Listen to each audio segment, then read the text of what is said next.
Hi there. Welcome to History in Retrograde. This is the podcast where we use the ancient art of astrology to help us better understand the past. I'm your co-host, Chandler O'Quinn, and joining me live via satellite is my mom. Hi, Mom. Hi, Chandler. How are you? I'm good. Are you ready to begin another grand experiment? I am very, very ready. All right, let's give it a whirl. Okay, and I just want to say thank you to all the listeners from all over the world. Thank you so much for being a part of our podcast. We really love having you. Yes, it's truly phenomenal to see how the podcast is growing. Thank you so much to everyone who is listening. And for those of you who this is your first episode, welcome. The way that the podcast works is that in a moment, I will give the astrological birth data of a random historical figure to my mom. So you, the listening audience, already know who this historical figure is. It is in the title of today's episode. I, of course, know who this person is because I selected this mystery history guest, but Mom has no idea who it could be. I will give her the birth date, time, and location of this historical figure, and she will input that information into the BAT computer, and out will come the astrological birth chart, where all the planets, stars, and moons were at the moment this person was born. She will then give us a blind reading, doing the best that she can to tell us the personality traits, character motivations, and fortunes of this mystery history guest. I will then reveal who the guest is and give a little background about the person, and we will discuss whether or not the chart is accurate in predicting what that person did. So, without further ado, let us begin. Okay. This is going to be a male. All right. Born on the 14th of January. All right. 1741. Oh my. Do we have a time on this? I was not able to find a time, so I think we'll have to go with 12 o'clock noon. Okay. All right. And what country? So presently it would be the United States. Okay. And do we know a town? Norwich, Connecticut.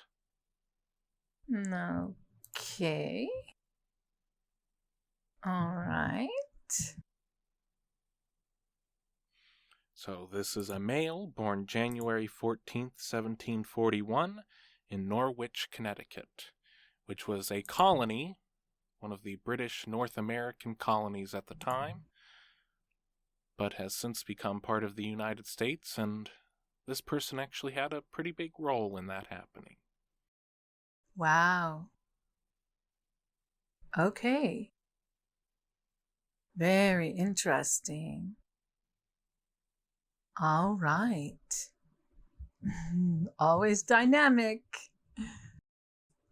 Okay. All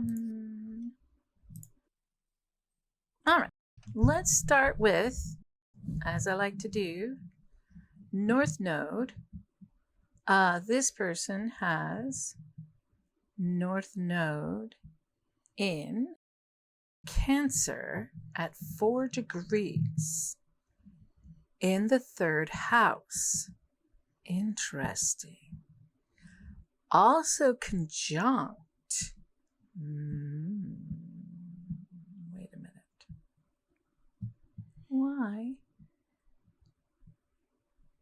That is very interesting. Okay, no, having a problem with my brain. I was like, why is Mercury in Capricorn in the 3rd house? I needed to be looking at Jupiter. So I was looking at the Jupiter, and for whatever reason, my brain jumped over to Mercury, which is not right. And so I was looking at this because it's North Node conjunct Jupiter by degree. I mean, North Node is 4 degrees Cancer, and Jupiter is 3 degrees Cancer. So that Jupiter is going to, oh my goodness. And then we have Neptune at 5 degrees Cancer. So if you can see this, you see this right here, Chandler, you have 3, 4, and 5. Yes. That is very conjunct. I mean, you can't get much more conjunct than that by degree. So this is a very, very, very interesting person to have these 3 specific, North Node and these 2 planets in the 3rd house of communications. Because 3rd house is ruled by Gemini, which is ruled by Mercury, which is communications, and it's air communications. Speaking. I would think that this person would be an incredible speaker. Even though Mercury is not there. Even though Mercury is not there. Well, I mean, it's 3rd house, so they could be a great writer. It is definitely a creative person, creative with communications. So maybe not a good speaker, but I don't know. They should have been very, very good at communications. And with it in Cancer, because Cancer is the planet of nurturing and it's ruled by the moon. Could be even capable of getting, like visions or just very nurturing, but also very lunar. So something, I don't know, I'm feeling like having to do with night and when the moon is out and things like that. So this person also has Mars. Mars at 22 degrees Cancer. So this person could have been very intense in their communications because they have Mars, which is their direction, which clearly it's all about communications. It could be something about the nurturing or ability of communications. Okay. Let me move then back to 2nd house where they have Chiron. And Chiron, as we know, is the wounded healer. And their Chiron is 21 degrees Gemini in the 2nd house. So again, I don't know. There could have been issues with there's something about communications. This is very, very connected to communicating. Writing, letters, documents, and there's lessons to be learned with that? Yes, definitely. Early in life, there would have been lessons to be learned with these communications. And also possibly property, somehow communicating about items, material things, because they would have started out with having some sort of issues about this. This person also has Taurus rising. Now, a Taurus rising person is not normally a tiny person. People with Taurus rising are usually big. I don't know if this person was big or if they just acted big. I mean, if it is a tiny person, then they probably would have acted big. But they don't have anything in their 1st house. But they do have Taurus on the 1st house, which is their ascendant, which makes people feel that they have a definite presence. Even could be considered stubborn, possibly. Their 4th house has Saturn in Leo. Oh my, this person. I don't know. This person either could have been a person that could talk their way out of anything or would just talk until you gave in. Like, you just, I don't want to tangle with this person anymore. But the 4th house with Saturn in Leo in the 4th house, this person has lessons with authority in their Lessons with authority. It would be lessons with, what's really funny is considering when it is, and I don't know who this is, but it would be, because it's Saturn in Leo, which would be lessons with the king. I don't know if Mm-hmm. that has anything to do with it, but Saturn in Leo is something that anyone in this time, would have had, because Saturn takes a long time to go out of a particular planet, right? So it would be So a very lot of interesting people if this ends born up during this time would have had would troubles have with had Saturn. authority. Yeah, Saturn and Leo. Yeah, because Leo would be authority, right? And then the fourth house, which is house, your home, your country, your location, whatever. So then we move up. We don't have anything in the fifth house or the sixth house, but then we have Pluto in the seventh house, and Pluto in the seventh house in Scorpio. So Pluto in Scorpio, because that's its home base, right? Scorpio, Pluto rules Scorpio, and this person has Pluto in Scorpio in the seventh house. So this is another person that would have had power with partners, any kind of partners. It could be friendships, family members, romantic partnerships, but this person would tend to have either powerful partners or, as Pluto goes, many different partners, because it's death and rebirth, right? So that's a possibility. I don't know. But then we get to eighth house, which has Moon conjunct Mercury, right? No, Moon conjunct Venus. Oh my goodness gracious, this person. Moon in Sag. Oh my. Moon in Sag conjunct Venus in Sag at exactly 18 degrees. Women in this person's life would be very influential. Very influential in this person's life. Eighth house, it is possible that there was inheritance or legacy, or the loss of women is possible. It's all about that eighth house. Define what you mean. Define what you mean about inheritance and legacy. Okay, Like well, a loss legacy. of it. No, gain. It could be gain. Okay. They could have had an inheritance. They could have had from powerful women. All right. And also this person really likes independent women, right? Because if this is in Sag, they have Moon conjunct Venus in Sag, which is very independent. Okay. This person somehow, I believe, would have had an appreciation for women that were very progressive, or like if this was a person who was married to Lady Godiva, or something like that, where this woman would do something really independent and out of the ordinary, but they'd be all about it. That's Okay. what I think. Okay, and then they have Mercury at 0 degrees Capricorn. All right, but that 0 degrees Capricorn goes 5 degrees into Sag and 5 degrees into Capricorn, right?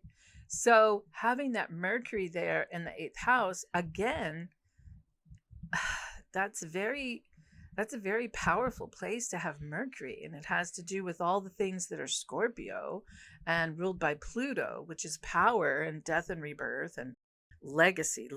I keep thinking legacy, like forever known, like somehow,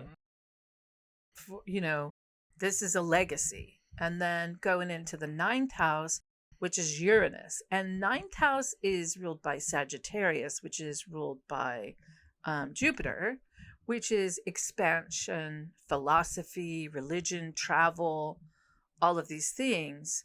And this person has Uranus there, which in this case, I just feel like, because they have, it's Uranus, it's in Capricorn. I'm just assuming that this is probably a founding father or something. I don't know. But because of that Uranus and Capricorn is like politics and law. Well, not law really, more politics. Um, And so, what about so, politics? so this would be upheaval, right? Uranus is ruled by Aquarius, which is things happening unexpectedly. If you think of it as weather, it's like earthquakes or lightning or things that you are, you're not aware that they're going to happen, but they happen. But also it's very Aquarian, which is also humanitarian, and also what am I trying to say? Like a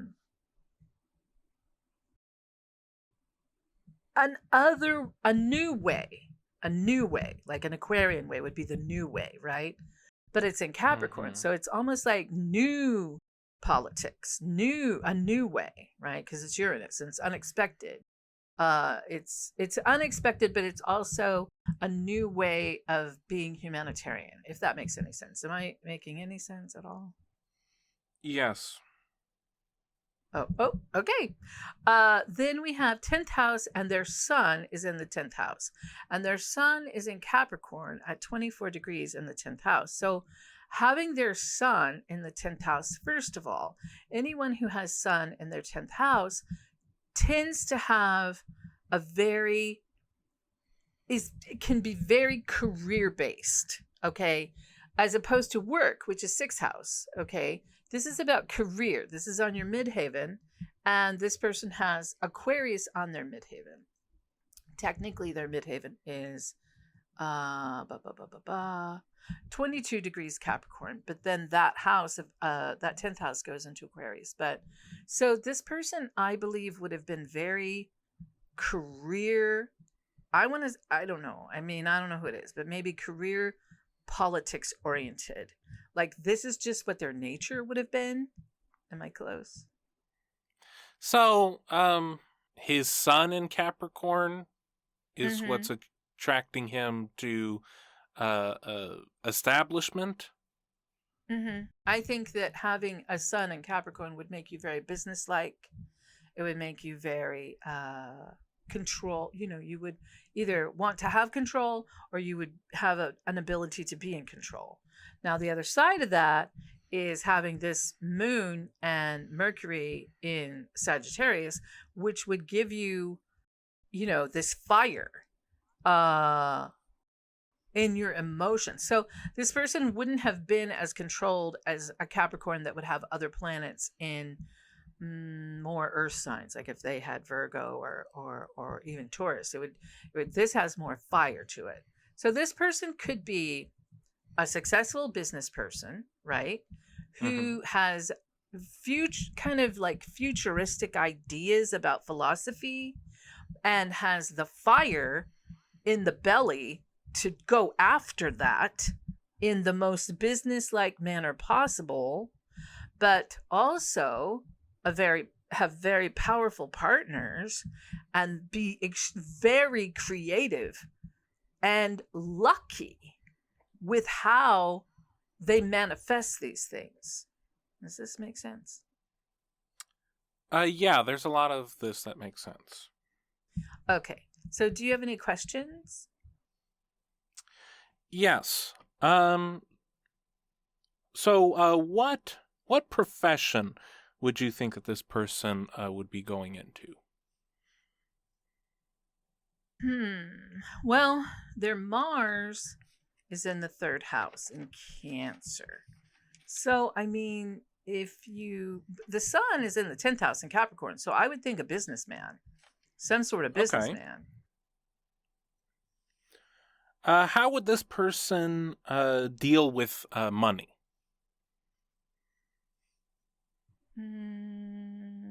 I think this person has Jupiter in the 3rd house in Cancer. So, Jupiter in Cancer. They could be very creative with their money.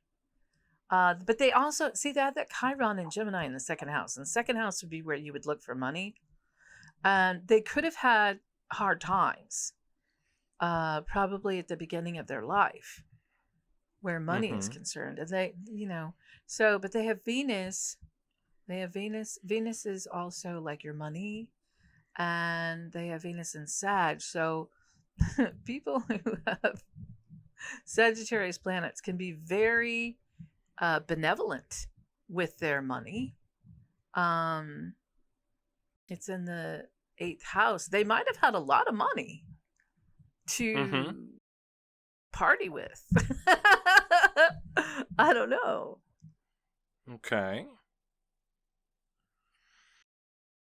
How does this person think of themselves? I would not think that this person was insecure. They do have several planets in Cancer, which could make them withdrawn. But the planets that they have in Cancer aren't necessarily planets that you would think they would be withdrawn. I don't know. Mars in Cancer, it could be. I mean, but it seems like they, in the 3rd house, but 1st house is Taurus. So outwardly, I don't think they would appear that they were extremely introspective. They would probably enter a room like John Wayne. And what do you mean by that? Well, when I think of Taurus, I mean, you have Taurus rising, Chandler. So with that said, you are not a tiny man. When you walk into a space, you claim it. People know you're there. I think that as far as that aspect, the Taurus rising aspect, people would know this person had walked into the space. Okay. And then, you know what I mean? Like, then having Sun in Capricorn, I think that this person would have been respected. I would hope. I would hope that this person would have been respected. But they also have that fiery, wild side, that Moon and Mercury, and they could have been very adamant about their opinions. Okay. But there's the 3rd house with North Node, Jupiter, Neptune, and Mars. This person, even if they weren't outwardly, boisterous about this, they were seriously on track they should have been on track for what they wanted to do. They're with Mars there. Mars is your direction. And it all of this is in nurturing Cancer. So, but at the same time, the other side of that is the crotchety, crabby Cancer. So, I would think that they have quite a lot behind their goals. With their Mars, Neptune, North Node, and Jupiter all conjunct in Cancer in the 3rd house, I would think they would be very creative in attaining their goals. But along with that, there's a defensiveness, right? That comes with Cancer? There could definitely be, yes, because they could be very defensive. Like, you know how a crab will back up and click its claws at you? But it could come at you. It could come at you with those claws. Yeah.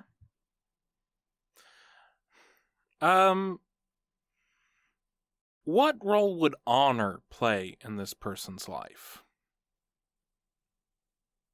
Well, if someone insulted this person, what do you think would happen?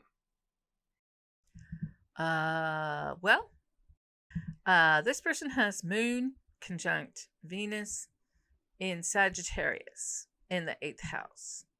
So, if it affects their emotions, which we would say Moon, they could fight then. Okay, so it's not something to be shrugged off. I don't think this person would. I would not want to get into a debate with this person, because this person is very capable of debate. That's very interesting. I don't think most people.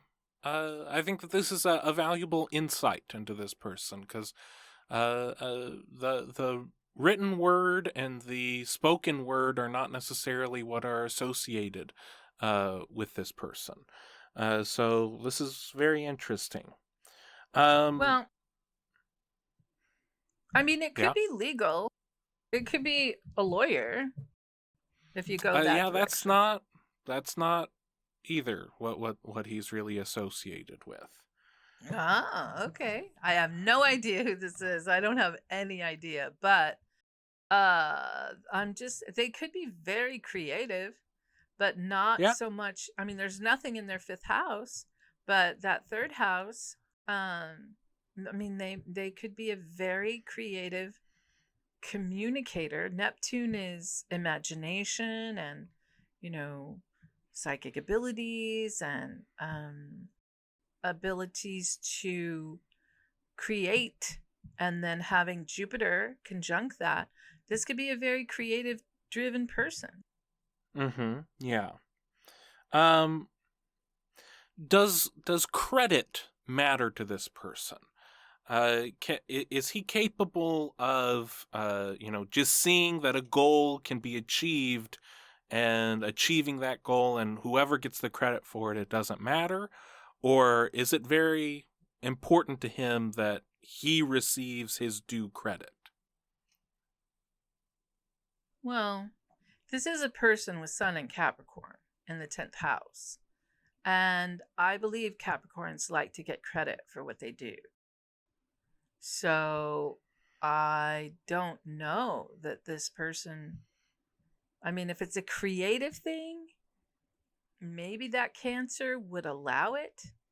But the Uranus and Sun and Mercury in Capricorn with the Moon and Venus in Sag and I don't and Saturn in Leo in the fourth house.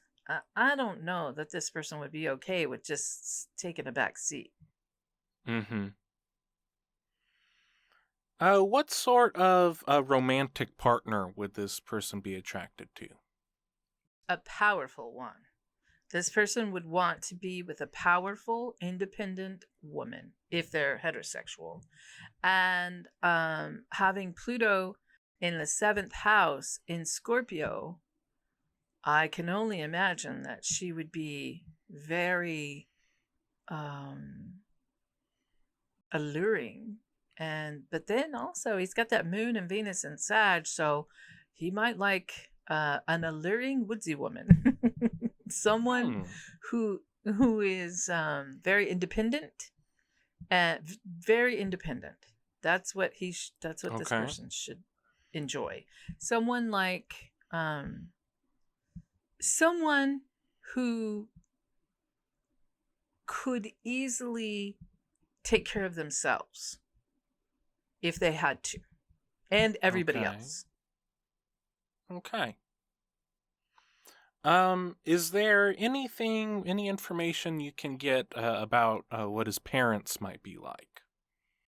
Okay, I do need to interject here that we do not have a time of birth for this person.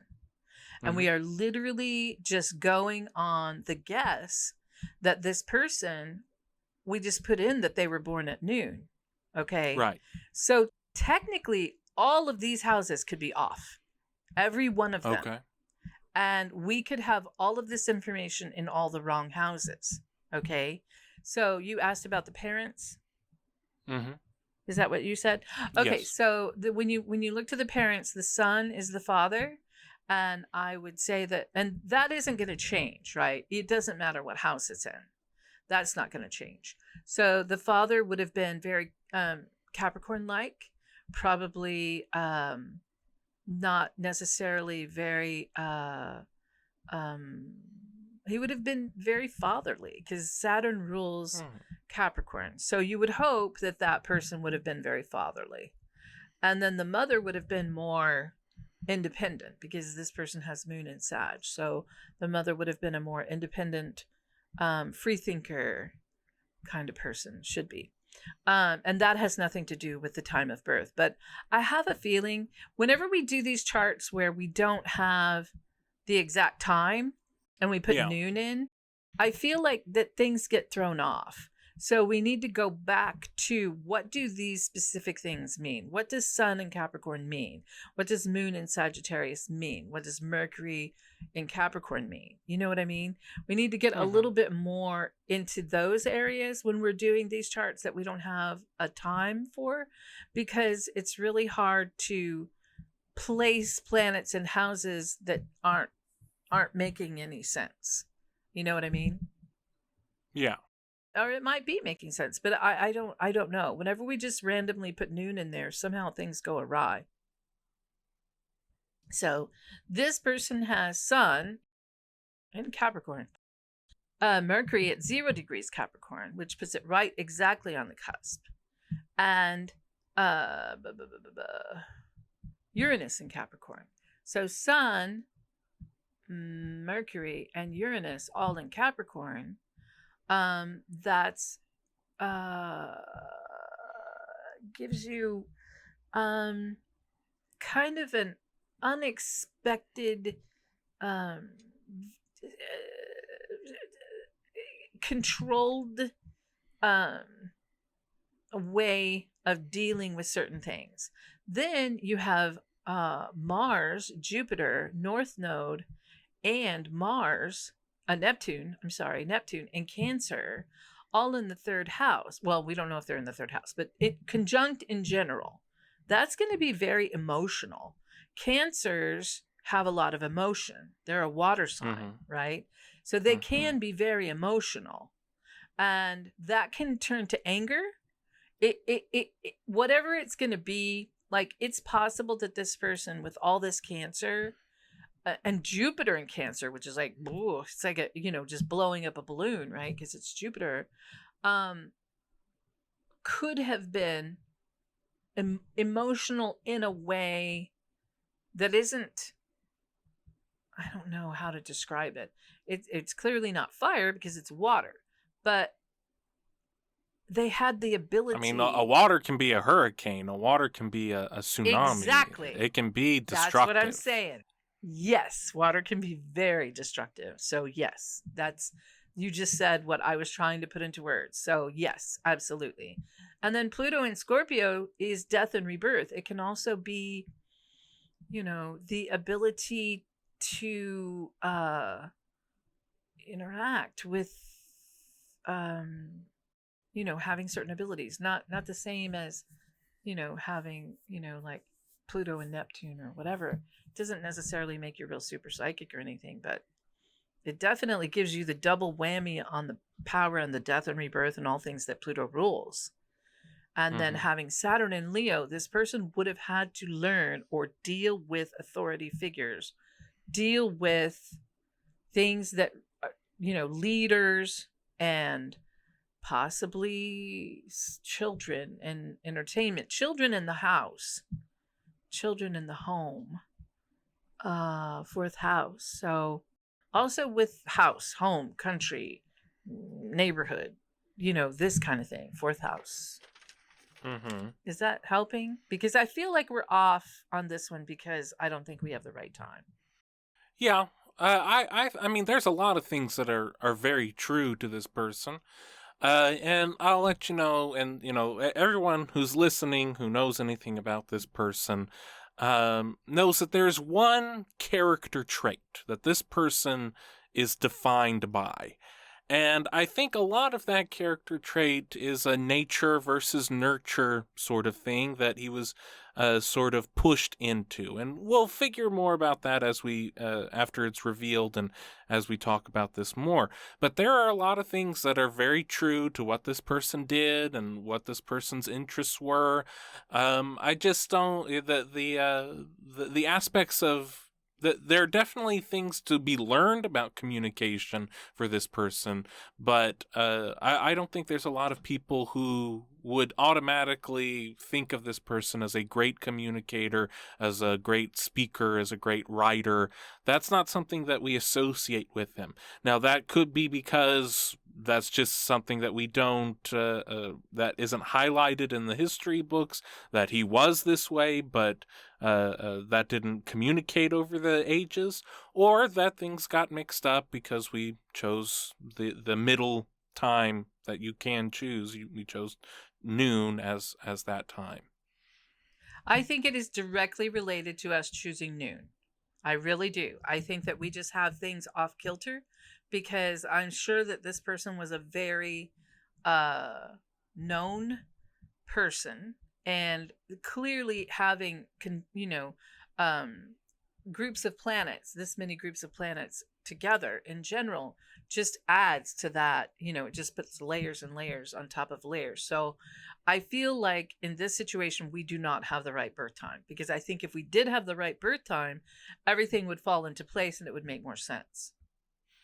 Well, I think maybe at a later date we'll figure out a way to play around with the birth times and see if we can make a chart that looks a bit more right to us. I do know that the birth date is correct, absolutely. So we Mm-hmm. will we'll be able to play around with that at a later time. Mm-hmm. Is there anything that you can gather from if you don't look at the times? Is there anything you can gather about what this person's leadership style might be? I think that this person has Mars in Cancer. So, and it doesn't matter what house it's in. Like right now I'm looking at Taurus rising, putting, Cancer on the third house cusp, but I think that this person would have had luck with leadership. This is their, Okay.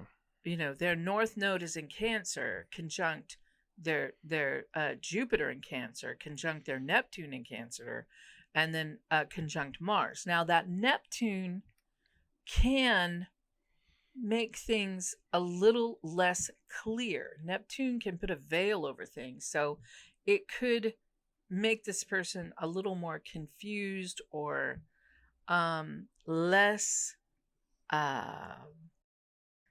clear on what they're doing. But it's definitely North Node conjunct Jupiter, conjunct Neptune, conjunct Mars. So this person should have had the ability to go in the direction they wanted to go. Mm-hmm. Are there any other insights that you haven't talked about already about this chart? I think that the women in his life would have been really important. I think having Mm-hmm. Moon conjunct Venus in Sagittarius would make women important to him. Yes. His mother, his sisters, his wife, all women would have been they should have been very dear to him, unless there was something wrong and something went bad along the way. But if you hope for the best. But this is these women would have been very independent, not Mm-hmm. necessarily super nurturing to him. He's got all this Okay. Cancer, but his sun is not in Cancer. He's got all this stuff opposing his sun. He has Mars opposed his sun. Now, I don't normally get into aspects like oppositions and squares and things like that, but in this particular situation, this person does have sun by a 5-degree orb opposed his Mars, which means that he's in some sort of conflict between his career and his direction. But Mm-hmm. that oppositions also lend power to that. That also lends energy to that. Oppositions and squares will lend like a kinetic energy to something. So there's that. Okay. Okay. Yeah, I think that's very helpful. All right. So I think that we are ready for the summary of our of our reading. And as we've said a couple times before, we're guessing a time, so some of these might be a little off. But I think a lot of this, once we find out who it is, are very true to who this person was. First things to point out with the North Node and everything was that this person was an incredible speaker, a communicator, creative with communicating, very intense with their communications, a possible nurturing aspect to their communications, lessons to be learned with communications, communicate about material things. Either a big person or can act like a big person, has a definite presence when they enter a room. They might be able to talk their way out of trouble. There are lessons with authority, and there's a power that he gains with his partnerships. Women play a very important role in their life. Inheritance, legacy gained from powerful women. Likes independent women. Has an appreciation for progressive women. And that there's possibly a loss of powerful women in his life. Legacy is a very large part of this person's life. Political upheaval and new ways of humanitarianism. He has a good business mind. He is very successful with business, but he wants control. There's a fire in his emotions, and there is a luck with nearly everything that he does. A businessman, creative with money, benevolent with money, and maybe has money to party. He is not insecure. Could claim a space when he entered a room, very adamant about his opinions, very defensive. Credit is important to him, attracted to powerful, independent, alluring women. There's issues with authority, dealing with authority, luck with leadership, but maybe a confusion about that, about leadership. And there are conflicts in his directions. Is there anything that I left out that you think is important? No, I just want to reiterate that we do not know the time of birth, and some of these things regarding the Jupiter and the North Node and the Neptune and the Mars all in Cancer. Mars is your direction, and no matter what house this is in, the direction will still be affected by that Neptune and the North Node and the Jupiter. It just won't necessarily be in the house of communications. It could be in a different house, but a lot of the basics are here. We've reiterated the basics, which are, even if you pull them all out of the houses, you still have the planets in these, your planets are still in these signs. So they're going to be significant no matter how you look at it. Just one more question for you. Do you think this person would be a trustworthy person? This person could go either way. Personally, just looking at their chart, I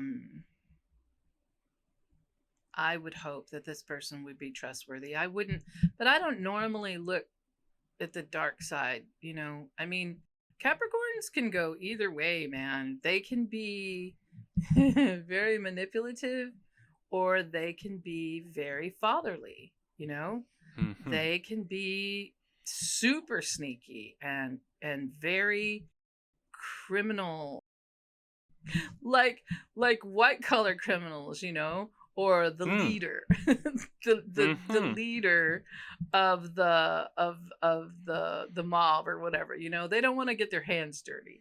They want to be in charge of getting other people to do the bad things. So, the dark side would be that this person could possibly be, a very white collar criminal. But I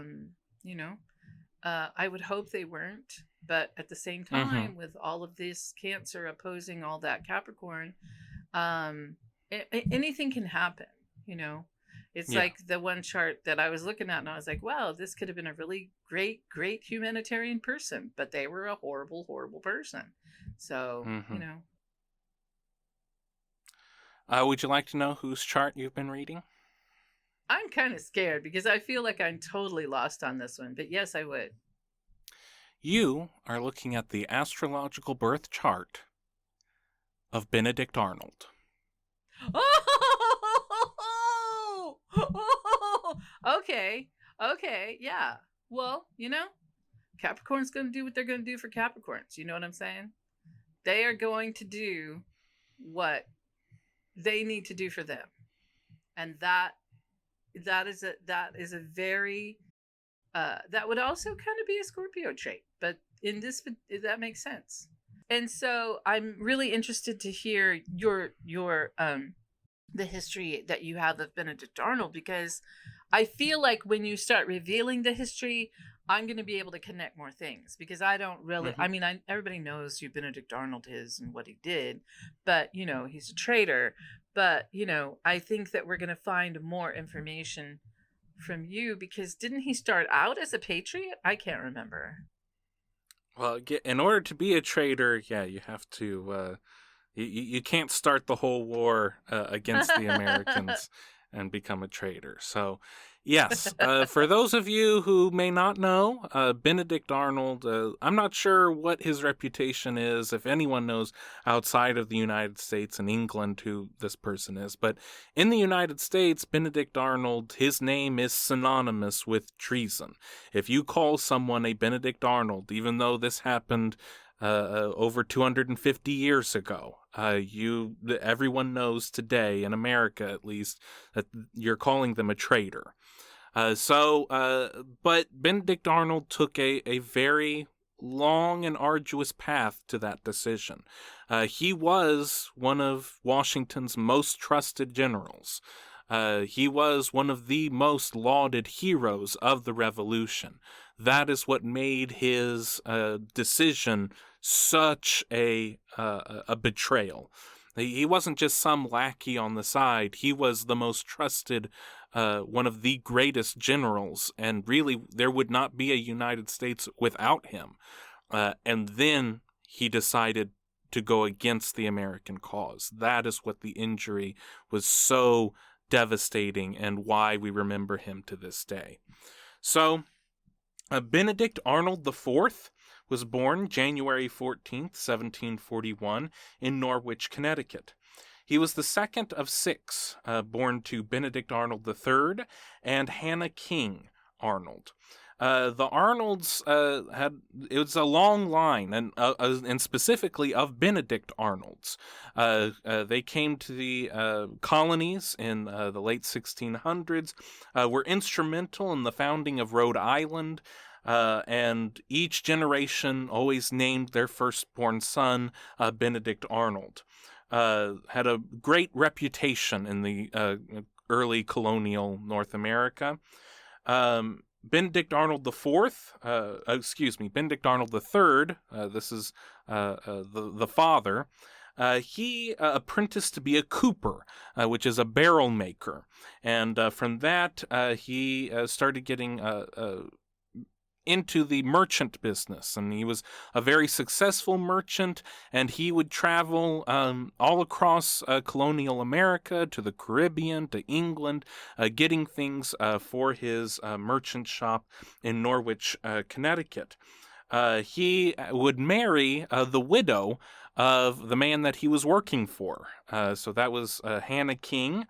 And again, the Arnolds were well known in Connecticut. They were some of the richest. They were some of the most prominent, prestigious families in this town. They had the first pew at the church.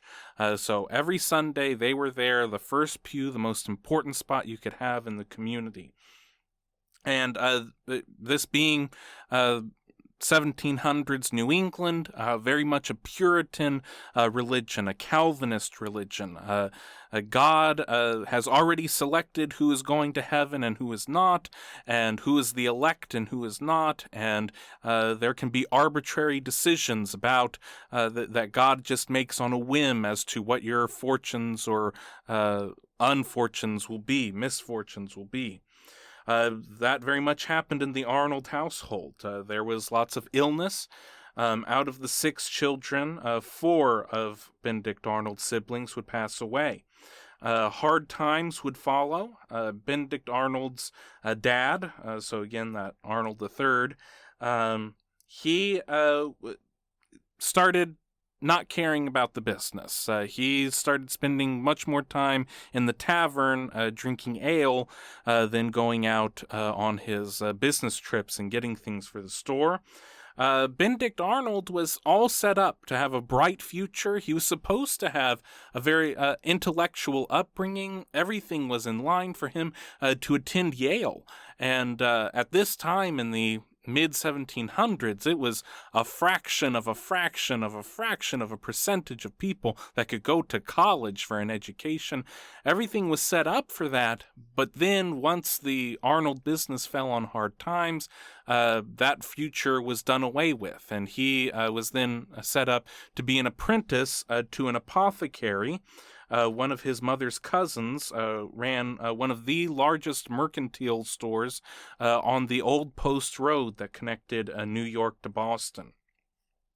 The father drifted more into alcoholism, and the business continued to falter. The reputation of the family and the community faltered.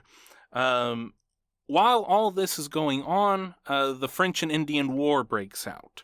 And Benedict Arnold very much wants to join in the fight. He wants to enlist with the militia to fight the French and the Native Americans, allies of the French in North America. He actually runs away from home twice in order to try and join the forces, but was sent home twice. There's then a third time where he is actually accepted, and he is all set into the militia, and he gets a letter saying that his mother has contracted yellow fever. He goes absent without leave. He leaves the military to go to his mother's bedside and is there to see her pass away from yellow fever, make sure that she is buried in the family cemetery. This just continued the decline of the family. The father spent all the rest of his time in the tavern drinking to excess. Young Benedict Arnold would have to literally carry his father home drunk from the tavern back to their home many times. The church didn't want them to be in the first pew anymore. In fact, wanted to stop giving communion to Benedict Arnold's father. So all the reputation of the family had been sullied, and the father would eventually pass away. In 1762, Benedict Arnold became a successful merchant in New Haven, Connecticut. And as a merchant, he traveled, like his father, all over the colonies and all over to the Caribbean and to England, getting books and sundries and things to stock his store with. This being the middle 1760s, we're now past the time of the French and Indian War, and the Great Britain needs to collect revenue for all of the money that they spent protecting the colonies. So Parliament starts passing taxes on the colonies in order to have the colonies pay their fair share for their protection. But they did not ask the colonies' consent before doing this, so there are riots, there are protests, no taxation without representation, and this is all about goods. This is all about sugar and tea and molasses and paper and all the things that are Benedict Arnold's livelihood. So he is very much upset about all of these taxes, about all the things that Great Britain is doing to the colonists, and is very much on the patriot side. It is affecting his bottom line, but also there's a personal belief in all of this. Very much a patriot. In 1770, the Boston Massacre occurs. The British were occupying Boston, and they fired into a group of rioters. They were unarmed, only had oyster shells and rocks and snowballs, and the British troops fired into the crowd and killed several of them. Benedict Arnold writes a letter talking about What is it going to take for the American colonists to go to war? They need to go to war right now. How much of an injustice this was, that innocent blood was spilled by these occupying British forces. They need to be done away with. We need to fight them now. So again, very much a patriot. 1775, this is when the war really breaks out. Lexington and Concord, the shot heard round the world. Well, that shot was heard in New Haven, Connecticut. And the people in Connecticut, they didn't want to have a war. I mean, no one really wants to have a war, but they, knowing that it's just a few farmers and merchants and lawyers against the most powerful superpower on the face of the planet, the odds were not in their favor. So the people in New Haven, they went to the church, and they sat in the church and they prayed. They prayed for King George to have mercy, for King George to realize the error of his ways, and to bring this to a peaceful conclusion. I was watching one of the documentaries about Benedict Arnold, and they had a very colorful New Yorker talking about this Lexington and Concord and the effect it had in Connecticut, and he was very upset, this New Yorker. He goes, these Connecticut people, they go into the church and they're praying for a card-carrying certified wacko. That's who King George was. Now, King George was definitely called the Mad King. He was very much clinically insane, but a lot of those things would happen more after the revolution itself. But I thought that was very funny that he called King George a wacko. So they're in the church praying. Benedict Arnold, he decides that he's a man of action. He's not just going to pray that some arbitrary figure 3,000 miles away is going to solve their problems. He gathers men and he demands to get all of the weapons and powder that are stockpiled in New Haven. The Connecticut town officials come out and say, no, we need to wait for some authority to tell us that this is okay.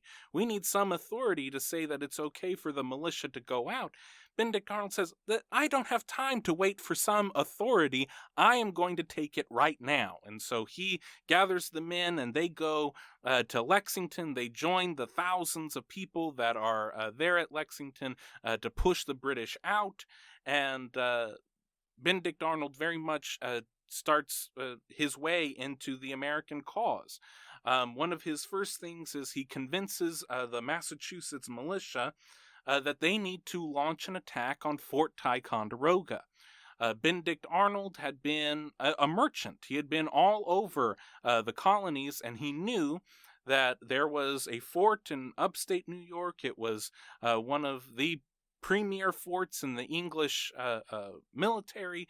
It had tons of stockpiles of armaments and cannons and powder, and that it was very loosely defended. He knew that they could take it.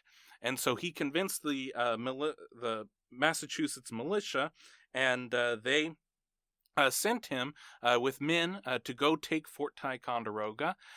He meets up with Ethan Allen. And Ethan Allen is definitely one of the characters of the American Revolution. He got all of his Green Mountain Boys together. They were mountain men. They were frontiersmen, not subject to authority. Benedict Arnold he's a commissioned officer in the Massachusetts militia. So there was lots of infighting between Ethan Allen and Benedict Arnold. But eventually they got through it, and they took Fort Ticonderoga. They took the massive cannons, some of the largest cannons on the continental U.S., and they were now American, and the fort was now part of the American Rebellion. And it is really hard for us to really get a sense of how much this buoyed the American spirit, that a lot of people were looking at this rebellion and thinking, well, this is just, again, a few merchants and farmers against the most powerful superpower in the world. This can't happen. They're going to lose.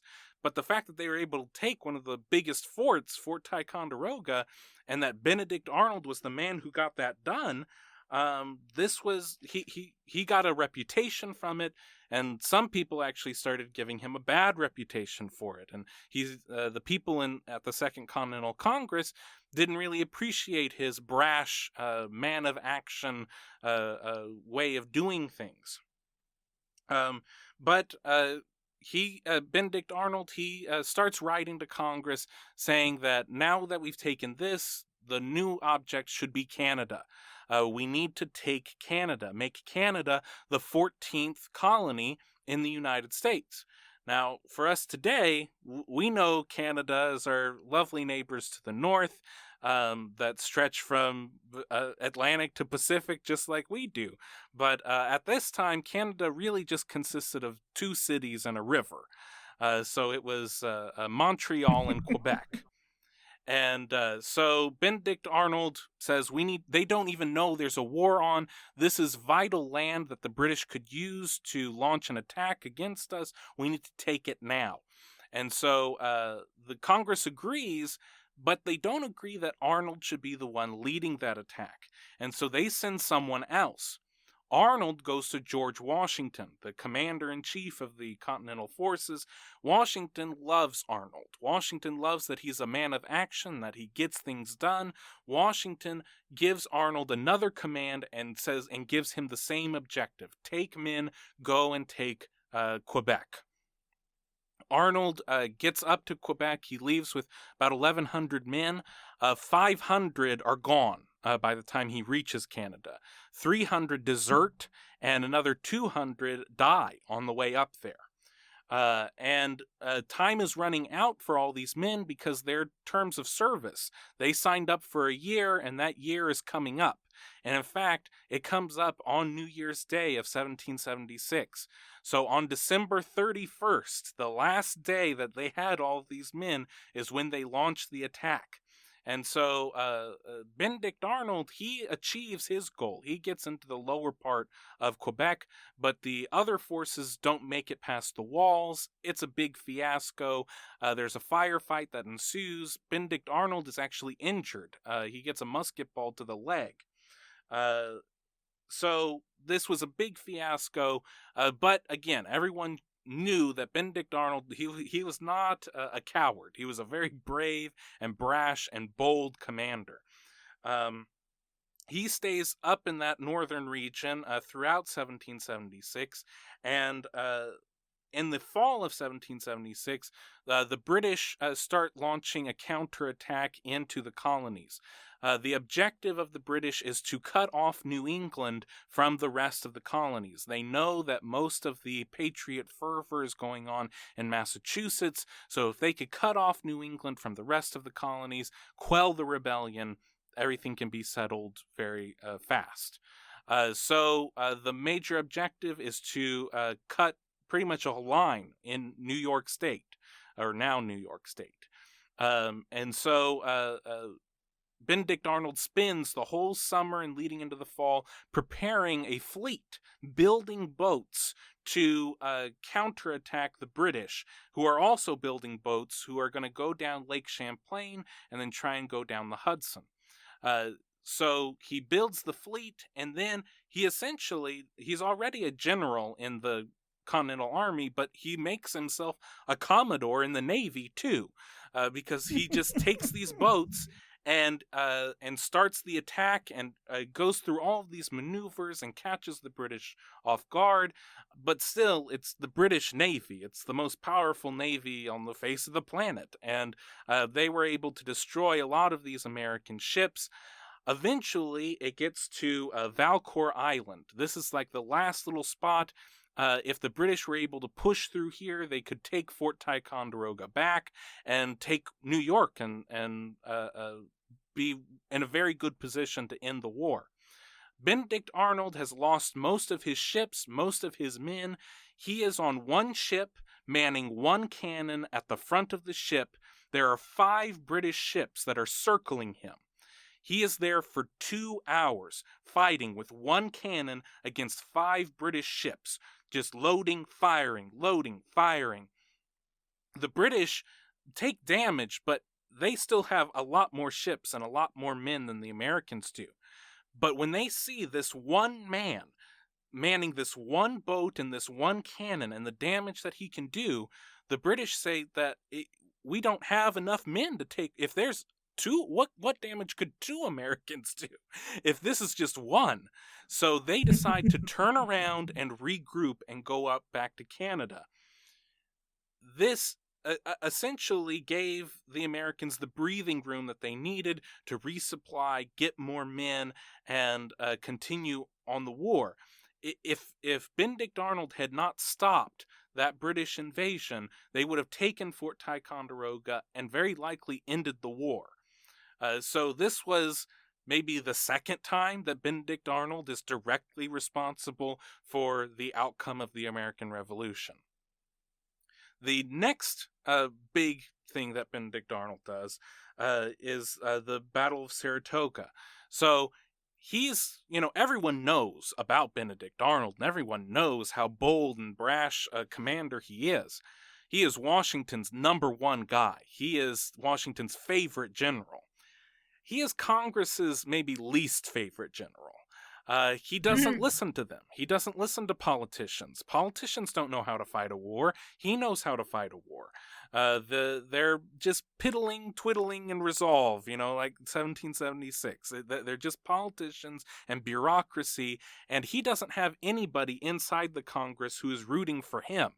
All the people in the Congress say, well, you lost all of our ships. All those ships got blown up from the British. You're not a very good commander.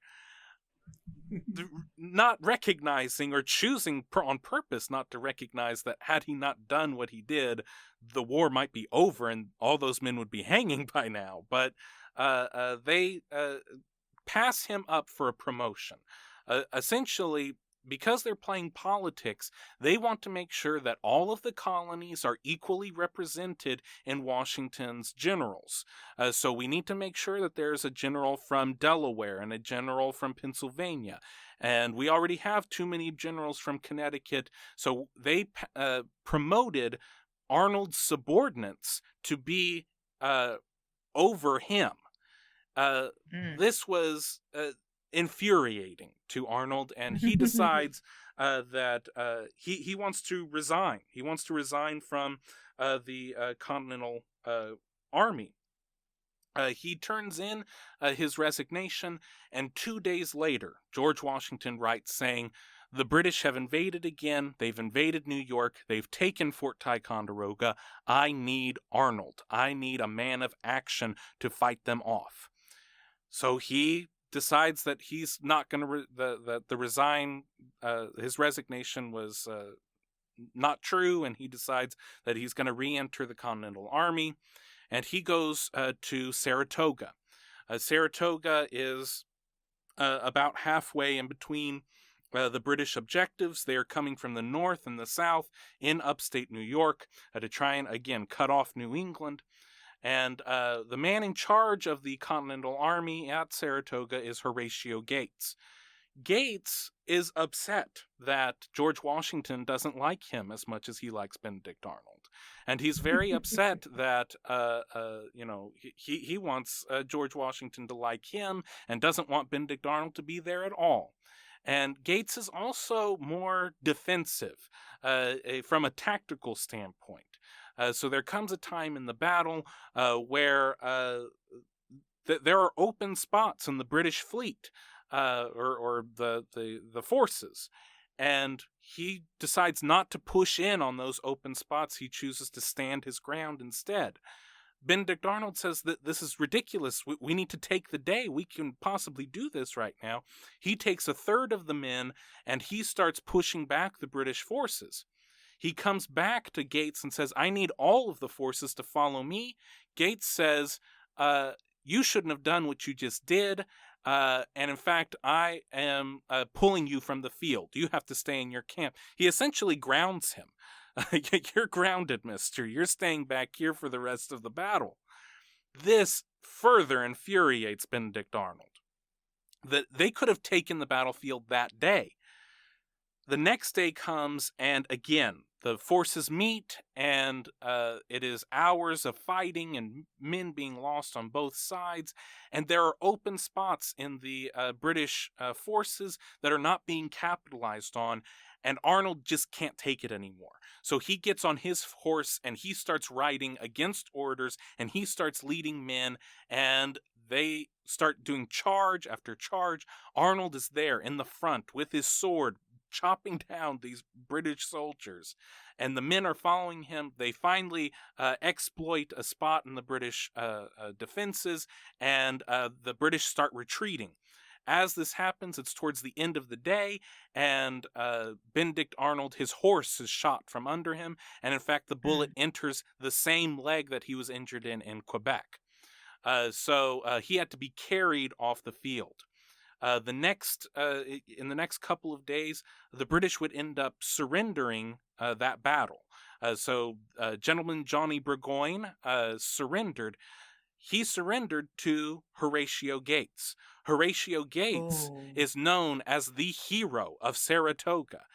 Congress, who does not have any materials to themselves, actually makes a medal to give to Horatio Gates. Gates was half a mile back during this whole battle. He was arguing with a British officer that had been captured about the merits of American independence. While he was doing that, Benedict Arnold was in the front lines winning this battle. The Battle of Saratoga is what convinced the French to join the war. If the French had not joined the war, the United States would have lost.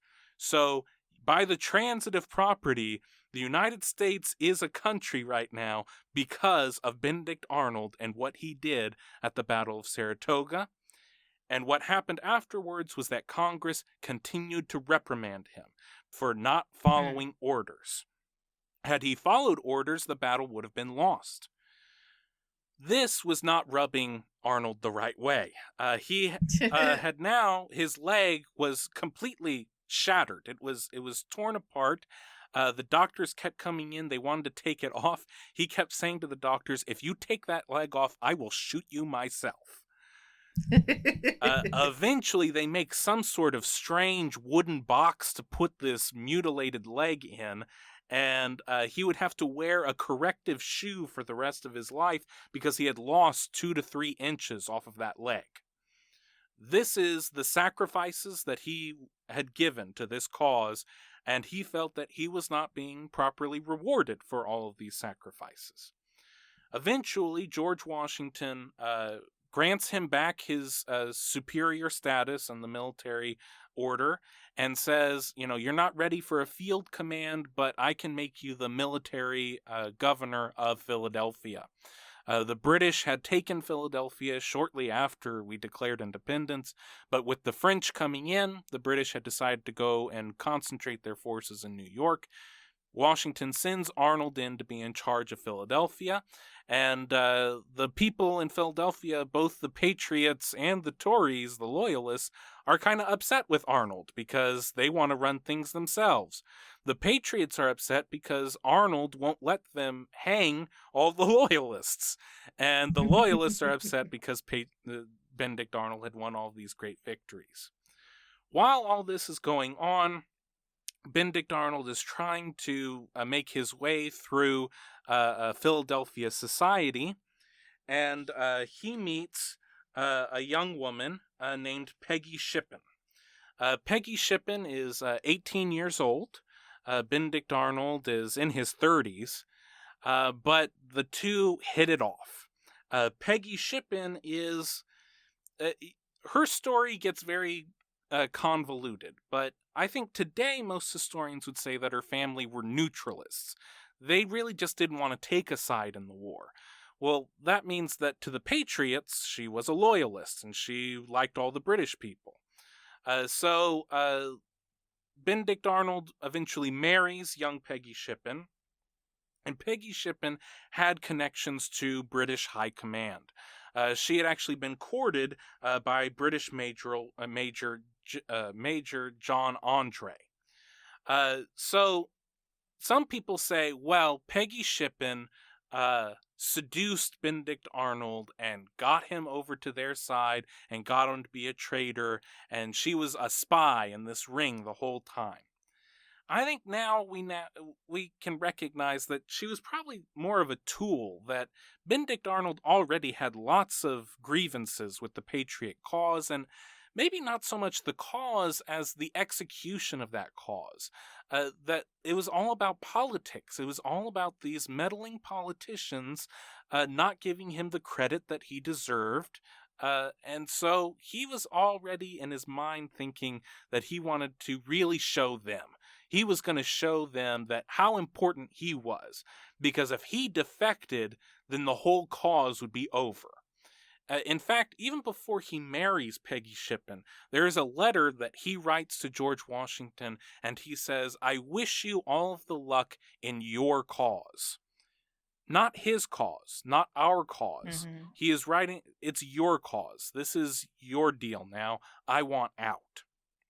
So he starts figuring out what is he going to do? What is he going to do that is really going to stick the craw into the Congress? And he is there's a big fuss that happens in Philadelphia, and they're trying to get him court-martialed. Again, local politicians meddling with Benedict Arnold, and very upset that he married Peggy Shippen. And so George Washington says, "Okay, I'll get you out of Philadelphia. I will put you in command of West Point." Actually, before he offers him West Point, he says, "I want to make you my number one guy. I want to make you the second in command of the entire Continental Army." By this point, Wow. Benedict Arnold had had enough. He said, I can't do that. I'm not going to do that. Just give me West Point." And so Washington agrees and gives Arnold West Point. And West Point is the crucial spot in the American defenses. There's a reason why our military academy is there today. It was vital to the American defenses. If the British got West Point, they very well could have won the war.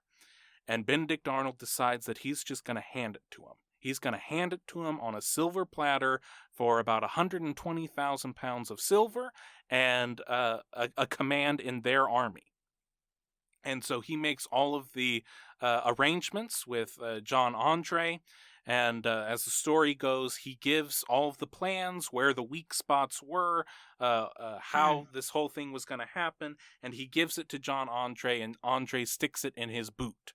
And Andre dresses as a civilian, but he gets captured by American forces. They find the documents in his boot. They send copies of his letters to Benedict Arnold and to George Washington. The documents are incriminating. They show that Arnold is the guy. So either Arnold is going to have to try and defend himself, and Washington is eager to hear his defense of this, or Arnold's going to have to run away. And so Arnold decides to run away, and which proves, by his absence, proves that he was a traitor and that he was trying to hand over the most important fort to the British. And he runs away and he joins the British forces. He is given a command, but the British don't trust him, because how can you trust a traitor? How can you trust someone who is willing to sell out their own people? So he did all of this, and he didn't get what he wanted then either. No one listened to him then either. And he spends the rest of the war trying to get things done with the British military. But by this point, the Americans are winning more battles. Everything goes to the south, and Yorktown happens. The French come in. The war's over. Benedict Arnold spends the rest of his life in England. He sets up in London. He receives a pension for the rest of his life for his support of the British cause. He and his wife live there in London, but never get accepted by society because he's a traitor. He's someone who will betray his friends. And so he lives the rest of his life very sad. And his leg plagues him for the rest of his life. By the end of his life, I think it's around 1801, he's starting he knows that the end is near, and he asks that his wife put his continental uniform on him, saying that this was my true uniform and I should have never betrayed her. Well, George Washington was so hurt that his most trusted general, his best general, would go against him, that he ordered that Arnold's name be stricken from all the records. The Continental Congress passed an act saying that Arnold's name can never be etched in stone or metal. They actually went to the Arnold Cemetery in Connecticut, and all of the past Benedict Arnolds, their names were scrubbed. Eventually they would put a monument, and it would have Arnold's leg on it, because that leg had suffered injuries while he was a patriot. And there is a wooden plaque outside of that monument, because the name cannot be etched in stone or metal. Wood is something that will rot away. And Benedict Arnold's legacy for all the rest of time will be connected to treason and him being a traitor. That's very sad. That's all very sad and interesting. And I really am looking forward to doing some research into this and seeing if I can't figure out what his rising sign would be, to get an idea of what houses all these planets would have fallen in. But I mean, again, if you go against your North Node, you're working with your South Node, and he has North Node conjunct Mars, conjunct Jupiter. If he had just stayed on track, and not gotten caught up in his emotions. If he had stayed on track, we would probably have a state named after him. Cities, streets, monuments, all over this continent to him. People would name their children Benedict Arnold for generations. I don't think he would have wanted anything to do with politics, but he very well could have been Washington's Secretary of War, the first Secretary of War for the nation. So much could have happened had he not let his ego drive him. I mean, I understand, not getting your due credit, but the action that you then take of betrayal to the cause, it's very sad.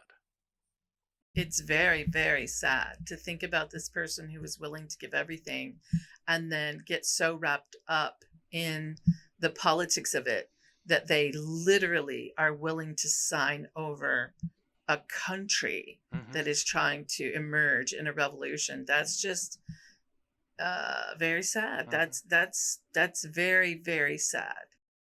And I mean, this, like you said, he could have been a really, really legacied hero to the United States, and instead he will forever be known as a traitor. That's sad. Well, is there anything else in the chart that makes more sense now that you know who it is? Well, it's really interesting because when you follow your North Node, you are following the direction that you're supposed to go, right? And so in this situation, following his North Node would have taken him to his goals. Yes, it would have been a creative way to do it, but he would have had luck on his side. But if instead he followed his South Node, which the South Node is the opposite of the North Node, and having North Node in Cancer, which is nurturing, and having South Node in Capricorn, which could be very manipulative, it seems like he chose to follow his South Node. And maybe he was trying to follow his North Node for a while, but his ego got the best of him and he just couldn't do it anymore. I mean, if we switch these planets around a little bit, I mean, he seems very fiery, and he could have a fire sign rising. He could have Aries or Sagittarius or Leo rising, if he had, say, for instance, Leo rising, that would put his Saturn in Leo in the first house, which would really be weird because it would be lessons with the image, lessons with how people perceive you. You know what I mean? So, I mean, there's a lot of different ways to look at this. And I think that we have at least 2 or 3 now that we don't have the exact date of birth on them that we need to go back and research. And maybe we'll do that in some side episodes or something. I mean, these things do deserve having some research done, and you and I can play around with the charts and see what it looks like when we move the rising sign and the ascendant so that we can see how these planets fall in other houses. Yes, absolutely. Mm-hmm. Well, on our scale of right on the money to way out in outer space, there are a lot of aspects of this chart right on the money. I mean, the stuff about business, he was very successful with business, and that played a large role in his life. Lessons with authority, luck, all these things played out. There are a few things that maybe didn't play out so much. So, maybe put it in the middle, but I think that at a later date we can play around with it and get a chart that makes more sense. Mm-hmm. Absolutely. I mean, he was clearly a fascinating man, and it's just unfortunate that, he made some very, very wrong choices, which, people throughout history do. And they're in history to show us not to do that. Well, that concludes this episode of History in Retrograde. I hope that you enjoyed this episode, and if you did, please like, share, and subscribe to the podcast. Tell your friends. And we are available on socials, on Facebook at History in Retrograde, on Instagram at Retrograde Podcast. You can reach out to us on email, historyinretrograde@gmail.com. We'd love to hear from you. And as always in closing, as long as your houses are in order and the stars are aligned, everything will be just fine. Thank you. Thank you so much for listening. We hope that you enjoy all of our podcasts and tell your friends. Yes, please. Thank you very much. Bye-bye. Thank you. Bye-bye.